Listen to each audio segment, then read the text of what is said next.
소비자 심리지수가 2008년 금융위기 이후 역대 최대 폭으로 하락했습니다. 역시 코로나19 때문이죠. 정부는 자금난을 겪고 있는 대기업 지원을 결정했는데요. 중소기업과 소상공인들의 상황은 더욱 심각합니다.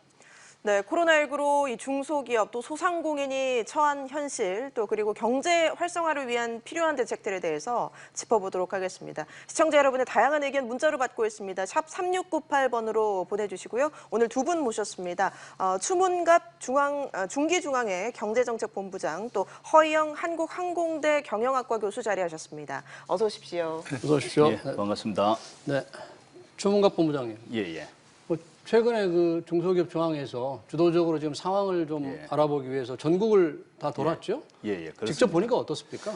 저희들이 지난 18일 날 청와대에서 경제주체 원탁회의 이후에 이제 지역별로 중소기업 피해 사항이 다를 거라는 가정하에 저희들이 6개 권역을 저희들이 19일부터 돌아다녔고요. 그리고 이제 25일까지 마감을 했었는데 전체적으로 지역별로 피해 상황이라든지 현장 분위기가 많이 달랐습니다. 우선 뭐 가령 예를 들면 첫 번째 방문지였던 부산, 경남 같은 경우 3월 초에 감염 환자가 많이 나왔지 않습니까? 그러다 보니까 이제 지역 상권에 그 손님이 거의 없었고요. 그 다음 날에 있었던 호남 같은 경우에 피해 상황이 적다 보니까 그 마스크를 착용하지 않은 분들도 있었고, 그다음에 그 식당에 적당한 손님도 있었고요. 그다음에 강원도 같은 경우에는 보니까 피해 상황 그 손님들은 그 감염 환자는 적지만은 강원도로 방문하는 분들이 그 전부 도시락이라든지 김밥을 싸오고 이제 주말에 방문하다 보니까 도로에 차는 밀리는데 그 매출은 안 일어나는. 그래서 이제 박원순 그 강원도지사 최문순 지사님께서 이제 코로나가 좀 진정이 되면 특단의 뭐 홍보 대책이라든지 이런 것까지 발표하겠다는 이야기가 있었습니다. 지금 말씀해주신 상황들 지표로도 확인이 되고 있습니다. 이달 소비 심리 지수를 보니까 금융위기 이후에 최악의 수준으로 얼어붙었다고요.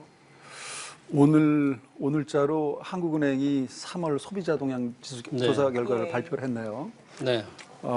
이 모든 지표가 지금 경제 상황을 잘 보여줍니다. 소비자 심리 지수가 전월 대비 18.5% 하락했고요. 이게 100을 기준으로 밑으로 내려올수록 소비축을 말하는 것이고요. 소비자 동향 지수도 재정 인식에 대해서 지금보다 생활 형편이 좋아지겠는가, 지금 어떻는가, 앞으로는 어떻겠는가를 이제 전월 대비를 했을 때 8포인트, 10포인트씩 하락을 했고요. 가계 수입에 대해서도 지금 전망, 또 소비 지출 전망에 대해서도 전부 10포인트, 13포인트 하락을 했습니다. 경제 상황 인식에 대해서도 현재 경기 판단에 대해서 또 향후 경기 전망에 대해서도 아주 큰 폭의 28%의 그 하락을 보였고요. 또 14%는 경기 전망에 대해서 또 하락할 것이다. 뭐 이거 외에도 그 가계 저축은 당연히 하락하고 있고요. 부채 상황 인식도 지금 또 이거는 또 굉장히 올라가고 있고 빚이 늘어난다는 거죠. 이거 외에도 물가라든가 주택 가격, 임금에 대해서 전부 지금 앞으로 비관적인 전망들이 나왔습니다. 알겠습니다. 사실 워낙 지금 상황이 심각하니까 정부도 긴급 경영자금 지원을 대출을 지금 적극적으로 하고 있는데 과연 현장에서 얼마나 먹혀들고 있는지 뭐 줄만 계속 늘어서 있고 실제 돈을 받는 데는 몇 날 며칠 걸릴지 모른다는 거죠. 또 금리도 정부가 발표한 것보다 훨씬 더 높다 이런 불만이 많은데 한번 현장 상황을 직접 저희가 전화로 연결해서 한번 들어보겠습니다. 지금 을지로에서 자영을 하고 계시는 이유상 선생님 전화로 연결되어 있습니다. 이 선생님 안녕하세요. 네, 안녕하십니까. 지금 을지로에서 부동산을 하고 계신다고 들었는데 최근의 상황이 좀 어떠신가요? 을지로 사가 이쪽 상권은 약 2주 전까지만 해도 직접적으로 충격은 받지 않은 어떻게 보면 안전지대 같은 상황이었었는데요. 최근 들어서 대기업의 재택근무, 순환근무, 그리고 사회적 거리두기의 일환인 조기 퇴근 등으로 여기서 이제 화이트 칼라를 상대로 요식업을 하시는 분들이 매출 감소에 직격탄을 맞게 되었습니다. 그래서 제가 만나본 분들의 이야기를 종합해서 보면은 약 30%에서 많게는 70%의 매출 감소를 기록했고요. 걱정되는 것은 이러한 매출 감소 현상이 이례적인 것이 아니고 장기간 지속될 징후들이 여기저기서 나타나고 있다는 것입니다. 그렇게 지금 매출이 일어나지 않으면 운전 자금이 거의 없어서 이제 대출을 받게 그렇죠. 되는데 예. 정부가 소상공인 긴급 대출을 시작했지 않습니까? 그 그렇습니다. 25일 방문하셨다고 들었는데 예, 방문. 뭐 접수 어떻게 하셨습니까? 저가 이제 거기 그 방문하게 된 경위가 네. 일단 기업은행에서 먼저 이제 자영업자 정책자금 대출에 관한 상담을 먼저 진행을 했는데 네. 거기서 상담을 하다 보니까 결국에는 소상공인진흥공단이 대출의 핵심적 역할을 하고 있는 것 같더라고요. 그래서 어쩔 수 없이 급한 마음에 오후인데도 공단 센터를 찾게 되었는데 네. 제가 방문한 시간은 이제 오후 5시 반 정도 됐었거든요. 네. 근데 저는 지금껏 살면서 그렇게 많은 인원이 그렇게 좁은 공간에 모여 있는 거 처음 목격한 것 같아요. 네. 그래서 어쨌든 번호표 배분은 일찍 마무리가 됐고 대기 공간에는 약 40명 정도가 네. 자영업자께서 상담을 기다리고 있는 상황이었고 밀폐된 공간에 여러 사람이 모여 있기 때문에 감염의 우려까지도 예상되는 그런 심각한 상황이었습니다. 예. 네. 예. 그러면 신청도 못 하고 돌아오셨나요? 그렇죠. 저는 뭐 시청 당연히 못했죠. 예. 이미 네. 오전에 다 번호표 배부가 다 끝났다고 하니까요. 예. 줄도 지금 다 상황이 섰고. 그러니까 뭐 온라인 접수를 이제 오늘부터 받는다고 하던데 그러면 혹시 온라인 예. 접수는 하셨습니까? 온라인 접수는 아예 접속이 안 돼요. 접속이 안 됩니까? 예, 접속 자. 왜냐면은 지금 제가 볼 때는 대한민국에 지금 자영업자가 550만 명으로 추산이 되는데 네. 그 중에 100분의 10분의 1만 접속을 한다고 해도 10만 명, 20만 명이거든요. 근데 네. 제가 볼 때는 그거를 감당을 못할 것 같아요. 그 사이트 시스템이. 네네. 그래서 제가 이 주위에 여쭤보니까 그냥 접속 자체가 아예 못 하셨다고 그러더라고요. 접속 자체를. 그래서 그러면 온라인 접속도 못 하고 예. 가서 길게 줄도 늘어서 있고 어떻게 하실 작정입니까? 그래서 이제 지금 제가 볼 때는 네. 경제신문이나 경제기사에 의존하는 수밖에 없는데 네. 실제로 은행이나 이런 데 가서 상담을 해보면 네. 아무런 지침이 시달된 게 없대요. 아니 정부에서는 은행에 자세히 설명을 하고 소상공인을 적극 대출한다고 발표를 계속 하고 그게 있는데 이제 실제로 제가 볼 때는 은행 담당자한테까지 그게 내려가려고 그러면 은행 본점에서 지침이 내려가야 되는데 뉴스 나온 것만 갖고는 자기네들이 움직일 수는 없다고 하더라고요. 담당자들 말씀하시는 게. 네. 안타까운 지금 상황이죠. 제가 볼 때는. 예. 그렇다면 정부가 지금 소상공인 대출 지원으로 12조 원을 책정했다고 그렇죠. 하던데 예. 그럼 전혀 체감이 안 되시겠네요? 저는 많이 늦었다고 생각을 합니다. 왜 그런가 하면 네. 예를 들어서 환자가 만약에 있다 그러면 환자를 치유하는 가장 최선의 방법은 예방의학이라고 제가 들었거든요. 네. 근데 이미 기절해서 혼수 상태에 빠진 사람한테 인공호흡 실시하는 게 무슨 의미가 있겠습니까? 그래서 네.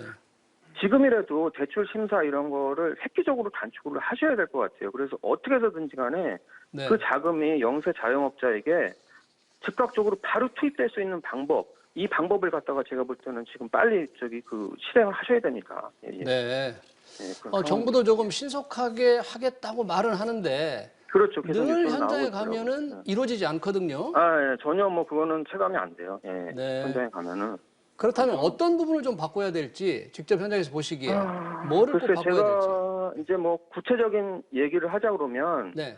일단 소상공인진흥공단은 지금 현재 이 업무량을 감당할 수 있는 인원이나 그 장소가 아니거든요. 그래서 당연히 그 인력을 최대한 빨리 충원을 해서 네네. 예, 그 사람들 조금 부담을 덜어줘야 되고요. 네. 그리고 그 면책 규정이라고 그래가지고 네. 대출에서 만약에 사고가 난다고 하더라도 네. 고의나 중과실이 아닌 이상은 네. 면책을 해준다는 어떤 그런 문서 같은 게 있어야지 제가 볼 때 은행원들도 또 움직일 것 같아요. 심사 인력도 그렇고. 네. 그래서 구체적으로 그런 지침들을 빨리빨리 그 정부에서 네. 구체적으로 아주 빨리 내려줘야지만 심사 인력들도 움직이고 이런 어떤 소상공인진흥공단 이 운용 인력들도 심리적인 부담이 좀 덜할 것 같습니다. 예. 네. 잘 알겠습니다. 상황이 참 심각한데 고생이 많으시군요. 을주에서 자영업을 하시는 이유상 선생님이었습니다. 예, 감사합니다. 네.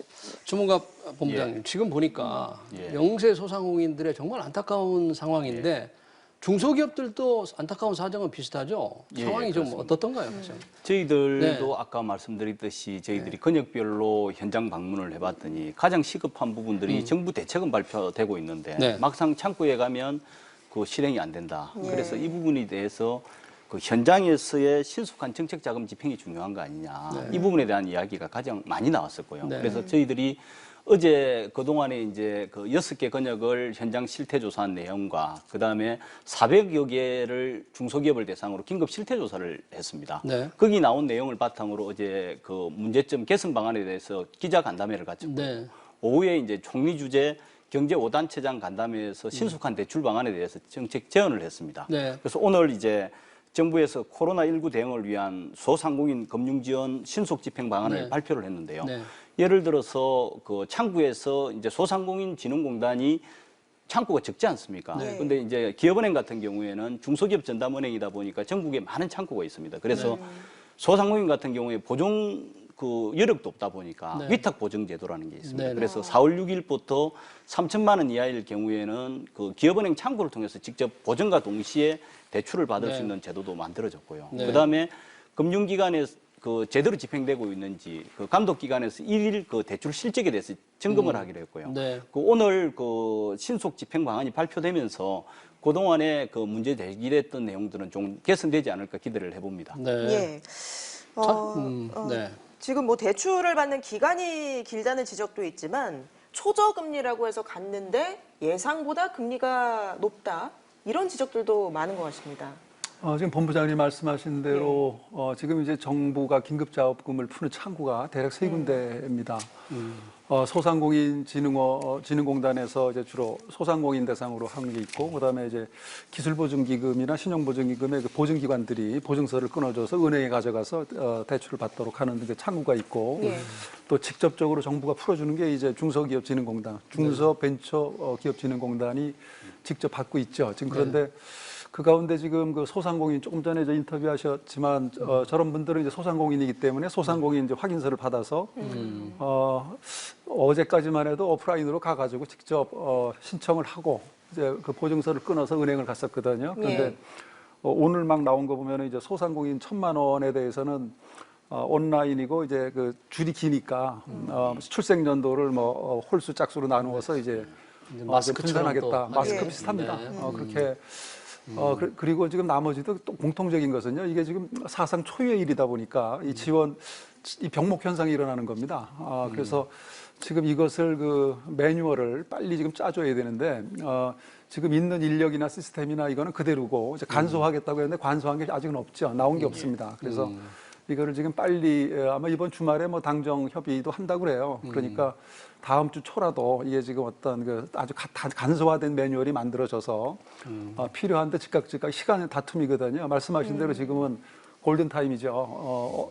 지금 유동성 위기에 빠진 중소기업들 같으면 이제 부도에 직면하고 있거든요. 그럴 때 운전자금이라도 풀어주고 또 그 지급보증이나 어떤 그런 조치가 필요한데 지금 그게 막혀 있기 때문에 중소기업들은 지금 어떻게 보면 저체온증에 걸렸죠. 그래서 지금 회생이 가능한데도 지금 시기를 놓치면 어려워지는 거죠.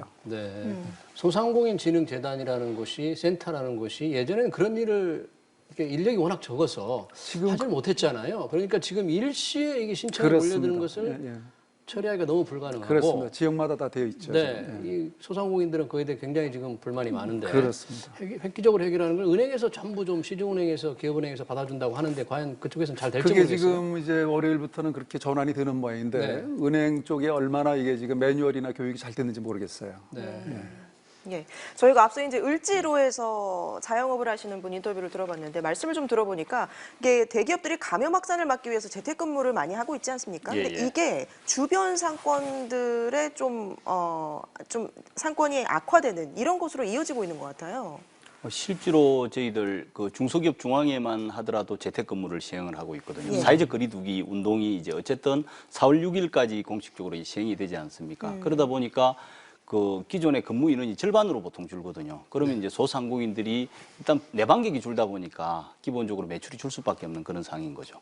거기다가 저녁에는 아예 이제 2인 이상 만나지를 않다 보니까 회식을 아예 하지 않다 보니까 매출이 급감하고 있는 그런 상황입니다. 지금 중소기업 중앙회에서 이렇게 돌아볼 때 이제 정부가 지원을 한다고 했지만 이게 다 커버가 잘 안 되잖아요. 오히려 해야 될 곳에 안 되는 그런 업종들도 혹시 많이 있지 않습니까?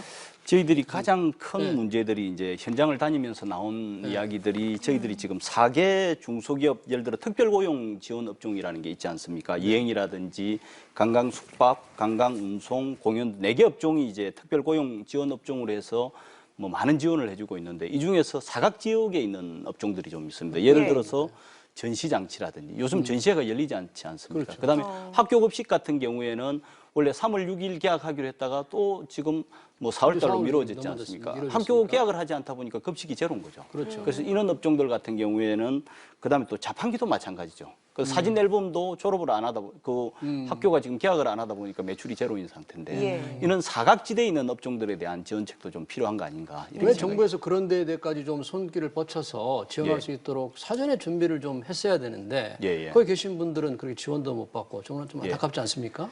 그래서 지금 추가 대책들이 소속들이 발표가 되고 있으니까 초기에 이제 이게 전대미문의 사건이다 보니까 차후에 하나하나 이렇게 정부 대책이 발표가 되고 저희 중소기업계에도 이런 업체에 대한 피해를 이야기를 하고 있기 때문에 조만간 이 부분에 대한 보완 대책도 마련되지 않을까 생각이 됩니다. 예, 저희가 시청자들의 문자를 받고 있는데요. 많은 분들이 지금 보내주고 계신데 6011님께서 왜 수산업은 제외를 시키는지 저희 배만 하더라도 선원이 10명이다. 이런 얘기 해주셨습니다. 수산업은 지금 뭐 지원 대상이 아닌 건가요? 아닙니다. 그 지금 예를 들어 5인 이하의 그 영세 소상공인 같은 경우에도 이제 특별고용 지원 업종의 지원 대상이 되거든요. 근데 대부분의 분들이 이제 인력이 적고 그다음에 서류들이 있는데 서류를 복잡하다고 생각을 하는 거죠. 그래서 이런 부분에 대한 일단 홍보가 좀 부족한 측면이 있는데 저희 정부라든지 저희 중소기업 중앙회 같은 경제단체에서 정부 지원책을 사실은 아직도 아까 뭐 경제신문에 의지한다고만 그랬는데 적극적인 홍보도 좀 필요하지 않은가 이런 생각이 듭니다. 충분히 그 영세 기업들도 지원 대상이 되는 걸로 알고 있습니다. 알겠습니다. 고용유지 지원금이라는 게 있지 않습니까? 지금 우리 주본부장님도 그 말씀을 하셨는데 그게 전부 해당이 되는데 아주 적은 기업들은 받을 수 없다. 지금 비율도 좀 지원금을 좀 높이긴 했는데 높였어도 여전히 부담이 된다. 그런 지적도 많은 것 같아요.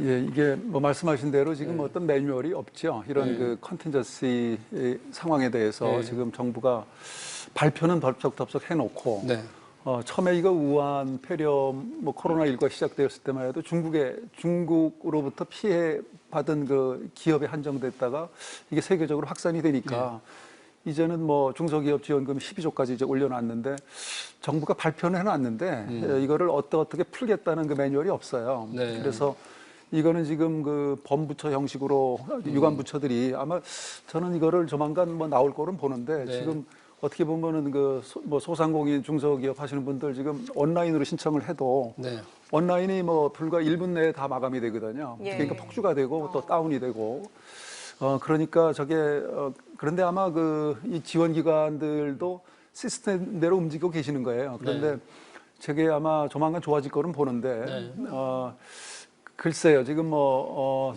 다음 주 정도면 좀 상황이 좋아지지 않을까 이렇게 기대를 합니다.